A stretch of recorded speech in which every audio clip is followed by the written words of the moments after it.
Well, hello, everybody. My name is Sarah, and this is Pearls of Wisdom in Food with keto, carnivore, and carnivish food plans. As many of you know, I've backtracked from strict carnivore to carnivish to keto. It's just all working for me.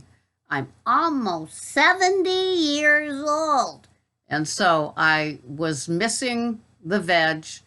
I was missing a couple of berries. And so it's just nice to add the color to my plate, my palate, my gut. It seems to work. I've gone very, very slow with doing it. So, and I'm losing the carnivore weight. Who wanted to gain weight on carnivore? Not me. Who believed that it would eventually come off if I just stuck with doing strict carnivore? Yeah, I was buying it. I was chewing it up and swallowing it. And then I went, I don't have that many years. So anyway, here we are today. Well, what is your topic, Sarah? Come on, get on with it. Do you have your cuppa? I just had mine. I had Bulletproof, Minimalist, the Keurig Minimalist. And so I should be pretty sharp today. If I'm not sharp, let me know. She's not the sharpest knife in the drawer. That's true. I just know what has worked for my body and how trying to be transparent and redo or re-enter back into something that was working. It just works. So anyway, the topic for today is bad habits. I know there's a few of you that have the halo that you take out the brass so when you polish it because you are pure as the driven snow. You are perfect. You have no bad habits. Nobody makes a face when they leave talking to you or makes a face at you on the phone because of your perfection. I ain't one of those. Nope.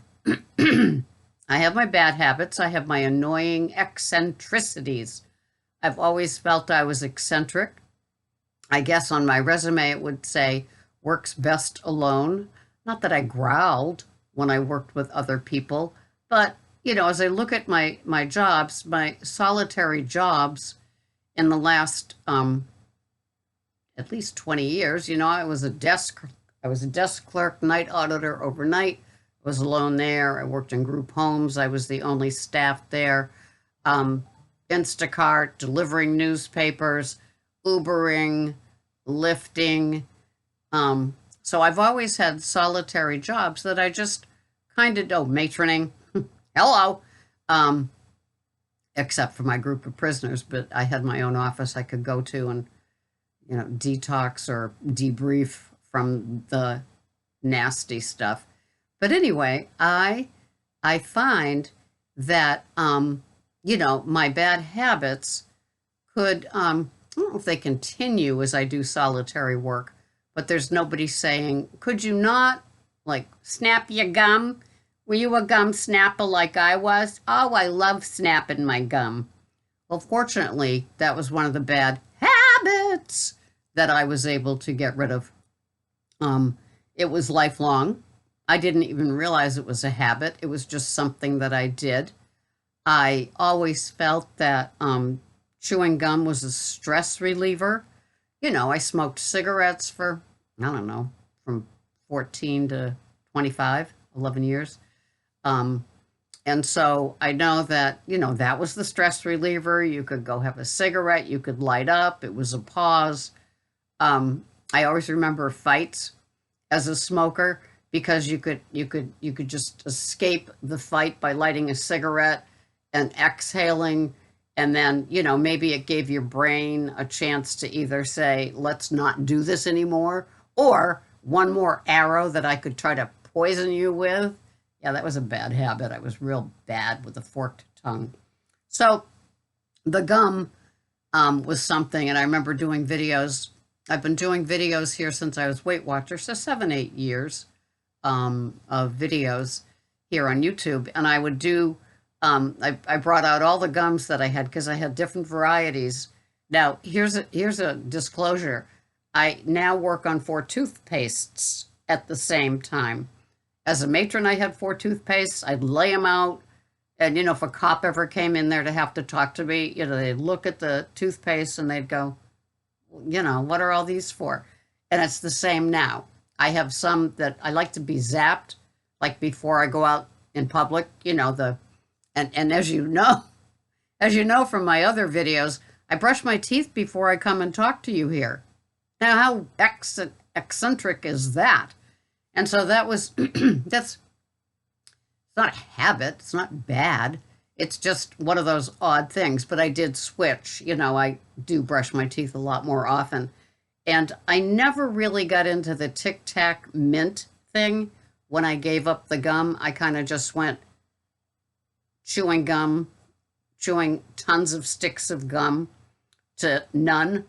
And I think my reality came when I was, doing this, just starting to get the inkling that maybe I'm chewing too much gum. Now, I know I went home hugely bloated at the end of the day when I worked in the homeless shelter for women and children with substance abuse issues. And I'm sure it was from talking and swallowing and air and chewing gum and all that. But as I looked at the carbs, I became carb conscious, which, didn't come for a few years. True. I'd go, oh my God, these pieces of gum have between 1 and 2 carbs in them. And I'm chewing like 12 to 15, 16 pieces a day because I always wanted that fresh mouth, right? And so it was like, oh my God. But yet I was saying that I was doing keto under 20 total, never net carbs. And so there it was, I was having like all these carbs that I wasn't counting because I wasn't paying attention to the labels of how much they had in them, not to mention all the artificial sweeteners in them.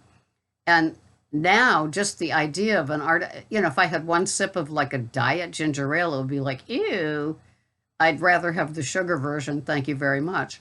So I remember at one point, one of my dentists was saying, or dental hygienist was saying, switch to the gums with xylitol because they help, first of all, preventing cavities, but also your mouth likes them and they're better on your gut. So I would find the xylitol gums and have those. And then whatever, it was just, I was having a lot of carbs.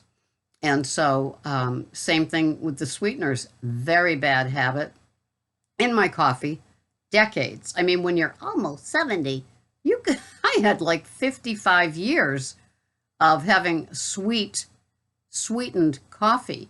And it could be with anything from, the artificial sweeteners to the xylitol, the erythritol, to plain old sugar, to Coffee Mate, how much sugar was in the Coffee Mate. And so that was a bad habit. Hi, Freddie. He has to go between my legs and remind me it's time to eat because it's like 6 a.m. And so I had many, many years. Hi, sweetie. I had many, many years of sweetened coffee. Now, I could go sugar-free. I could go dessert-free. I could go no sweet anywhere else in my food plan. And I didn't drink diet sodas. Fortunately, that was not one of my bad habits. It went from gum to sweetened coffee. And so then finally I took a look at that and I was having so much of that. I have no idea how many carbs were in the xylitol. I could never pay attention to those, sugar alcohols. Do they count? Don't they count? All the blah, blah that we have surrounding certain things.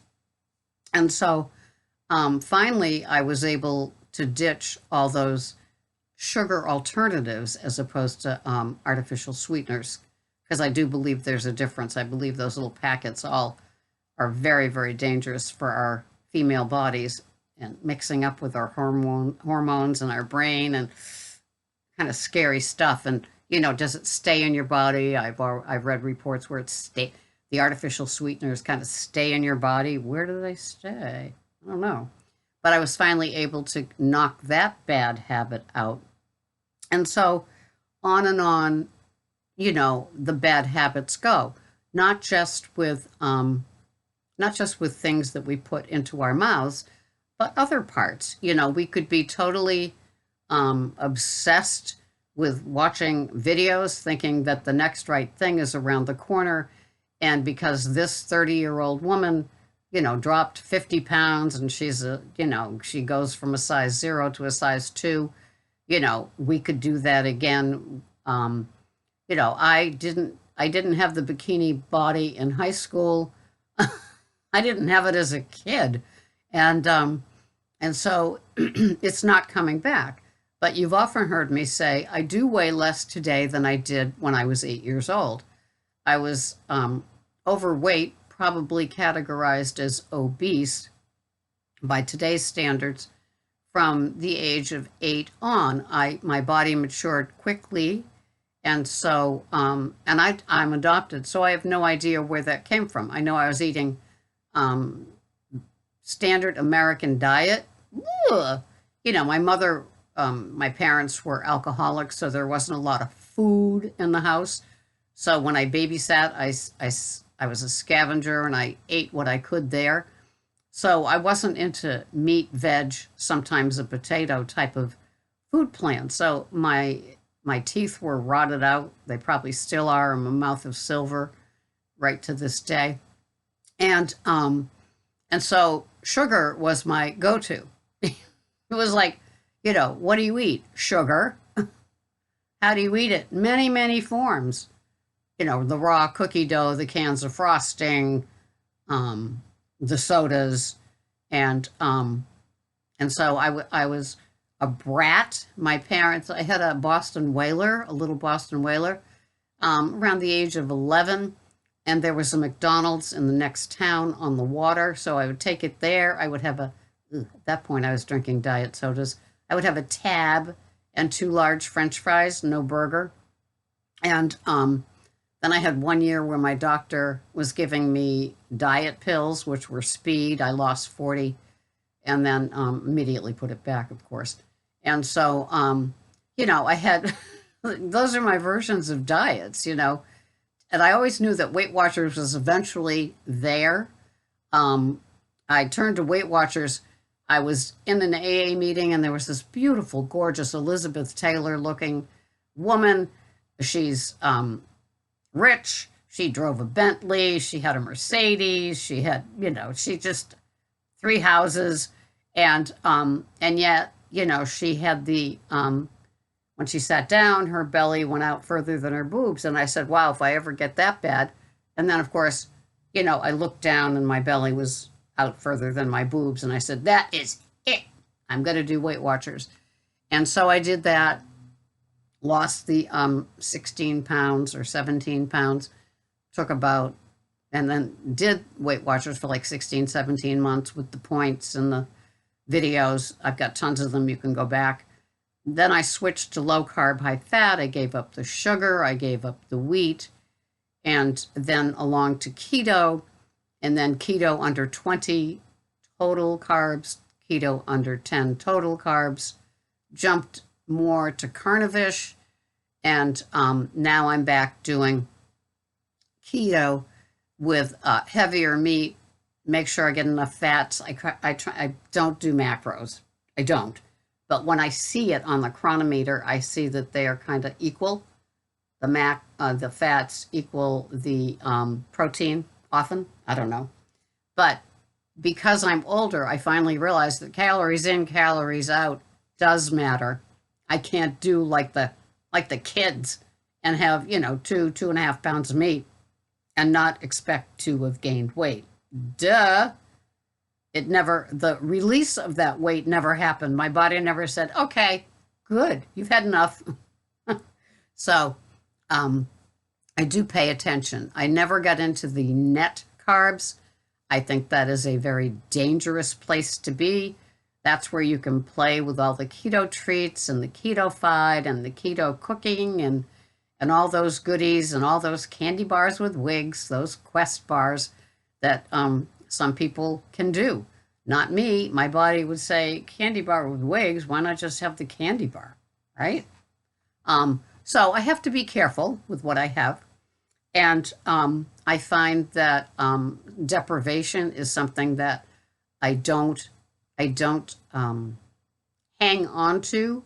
I was self-deprived for so many years because I wouldn't lose weight if I had that, and I don't believe in that anymore. Um, I watched a video of Mark Sisson recently, who I adore. I just love his style of all of it. And, he had a couple of treats. His wife made something, his daughter made something. And he said, why am I going to deprive myself of those things? I finally feel I'm in the camp of not depriving myself of something that was always verboten to me once I was on a plan. Once I was on a plan, of course, for the last, 20, 30 years, I've always been on a plan. So I can't have it. Now, I do know that there is some withdrawal. There is some, I don't have the guilt, I don't have the remorse, but my body sometimes gets that idea that that treat could be had every day. I know I have to fight that, but I'm learning how to do that. I'm learning that no, it doesn't, just because you have raspberries one day doesn't mean that you have raspberries tomorrow or the next day and then the next day, or even one of those treats. And so I have to remember that what is a treat, right? And so it's a bad habit for me to habitualize a treat. And so I do know that there is some emotional work that I have to do around something like that, and know that just because I had it on a Tuesday doesn't mean it's going to be Wednesday, Thursday, Friday. So that's the work that I'm doing. It's very personal. It's internal. I disclose to you that I go through it, but I don't disclose to you what I go through it about, because I don't want to trigger anybody. I don't want to set up any cravings, because I know I work with a lot of people that still have cravings.